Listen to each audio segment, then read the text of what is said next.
What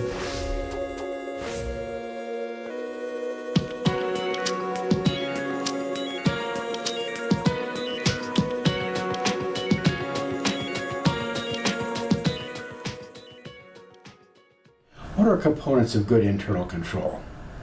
Well, you need written policies and procedures.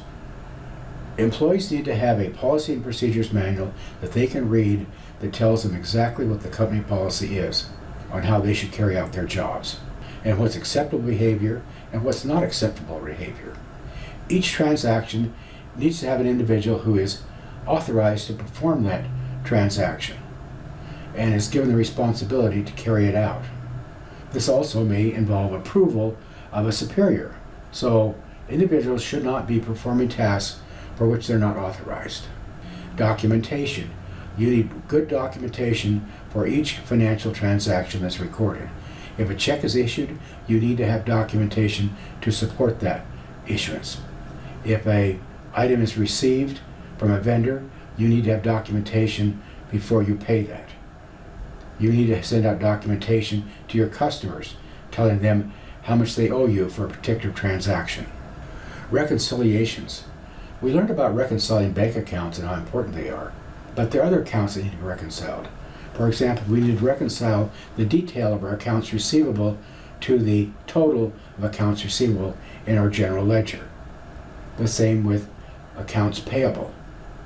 We have to make sure that the individual customer accounts balance to the total, or the individual vendor accounts balance to the total. You need security. In other words, who can get into certain levels of your programs on your computer. If they have no reason to be there, then the security should be in place to block them out. They should only be given access on a need-know basis. Access to the physical facilities. When can a person have access to the facility? And how do they get authority to do that? It may be that you can allow people in your office after office hours, but there should be certain parameters in place permitting them to do that, and there should be something available that tells them when they entered the building and when they left and who they were. Warehouses should have strong security on them, so someone cannot come from the outside through the back door and steal goods and services from you. I would say the most important part of security today deals with the area of computers and access to data. Segregation of duties. Transactions should be separated between different individuals, so no single individual has the control over an entire transaction. Here's an example. The person who receives cash and opens the mail should not be the person that records the cash or checks in the customer's account. And the person who records the checks in the customer's account should not be the person who makes the bank deposit. The person who authorizes the payroll should not be the same person who prepares the payroll. The person who writes checks should not be the person who reconciles the bank account. You can have segregation of duties even in small businesses where you have maybe 2 or 3 people working in the office. You just have to get past the concept of this is an accounts payable clerk, or this is an accounts receivable clerk, or this is a cashier.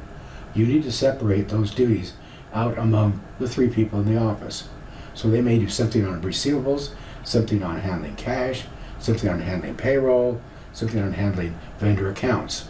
But they don't have complete control of that entire transaction. And the last thing you need to do is have somebody preparing checks and also signing them. How do you create ethical behavior in a firm? Well, it starts with management. If management are not ethical, then none of the subordinates are going to be ethical. If subordinates see unethical behavior on the part of management, they're going to act the same. When you look at your major frauds of corporations, you'll find that in most cases, management was acting in an unethical behavior, and their unethical behavior was obvious to some of their subordinates, who acted then in a similar fashion. So it starts with management. You need a published code of ethics. What is acceptable in this company and what is not acceptable, and the consequences of not being ethical. Employee awareness. Talk about fraud and ethical behavior at staff meetings. Make people aware that if a fraud has occurred, how it happened and what it was and what the consequences were. Put controls in place. In other words, the controls that were spoken about in the previous slide. Put those in place. If you have good controls in place, then you're going to reinforce ethical behavior. Good hiring practices. Make sure the people you hire are people that you want working for you. One time I was complaining to an HR manager about an employee, and he said, "Frank, don't complain to me. Did you hire the person?" I said, "Yes." He said, "Okay, you hired the problem. So you hire your problems. Somewhere you hired the problem." So be very careful in your hiring practices and vet your employee applications very closely. If unethical behavior is occurring, quite often it will come about in a change in lifestyle or in the behavior of the individual. In my experience, and I've seen a number of different fraudulent transactions occur, particularly on the part of employees, or even in management, and normally there's a change in lifestyle or behavior. If Leroy shows up some Monday morning with a new Corvette, you might ask about it. And his answer might be, "Oh yeah, my Aunt Mildred died and left me $100,000 and I always wanted a Corvette and so I bought the Corvette." This may be the truth. Or it may be that the company bought the Corvette through funds that Leroy had stolen. Or you'll find an employee take cruises, or their lifestyle seems to have increased. Behavioral changes. Quite often, if a person is involved in unethical behavior, their way in which they act will change. They might become confrontational, edgy. They might be withdrawn. Something changes. And when you see that, you need to be aware that something strange may happen, and you need to sit down and talk to the individual about it. The same with the change in lifestyle. Don't be afraid on a very friendly basis without being confrontational. Try to find out more about Aunt Mildred, so forth. People steal for some reason. Normally they steal because they have a habit, either alcohol, gambling, or women. I've never seen a woman steal to support another man, but I've seen men steal to support a mistress. So there is a reason why people are stealing. Sometimes it could be that they have a serious health problem, medical situation in their family. That does occur too.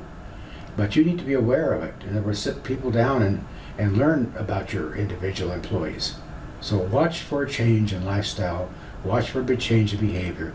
That's the best sign that something is happening. Encourage ethical behavior. It sounds pretty simple, but in other words, again, encourage it. Talk about it. Talk about what is ethical. And in a minute I will go over a test that you should give your individual employees to use. And one of the most important things you can do is vacations. Enforce vacations. Have a take or lose policy on vacation. Get the people out of the office for a definite period of time. Don't let someone take their vacation a day at a time. Require that they take it at least a week at a time if they have a week's vacation. And even if they have 2 weeks, I would encourage them to take 2 weeks at a time. If they are participating in some type of a fraudulent activity and they're away from their desk for a week, something will surface. Think of the lapping situation. If they're not there to answer the phone call when the customer calls up and says, "What's wrong with the posting on my account?" then somebody else will, and they may investigate it, and the lapping scheme will totally come unfolded. Or if they're putting bonus people on the payroll, that may come to light. So enforce vacations. Make people take vacations. Not all unethical behavior is easy to see or understand. So when you suspect something and you want to approach an individual or you want to try to solve a particular problem that you think is occurring, make sure you have all the facts. Do it on an unbiased basis. Do not come to a conclusion before you have the facts. And then sit down and define your alternatives and choices. How can I handle this? Do I want to have somebody else involved? Do I want to take the individual to lunch? Or do I want to have them in a closed-door conference? Then look at the rules as they apply to the unethical behavior that you think is occurring. Have they actually broken a rule? Then you may step back and say, I don't know if this is unethical behavior or not, so why do I feel pressured? What is it about this individual's behavior or lifestyle or my suspicions that are pressuring me? And the way the pros and cons of what may happen, what may be the outcome of the situation once you confront the individual. So you may choose to meet face to face with the person, okay? All right. Sit down, talk to them about it, lay out what you think. Or you may contact human resources or somebody that handles the ethics for your company and turn the facts over to them and then let them pursue it. That takes you out of the circle. It may be so serious that you will want to contact and discuss the possible situation with outside legal counsel. So get their advice on how you should proceed.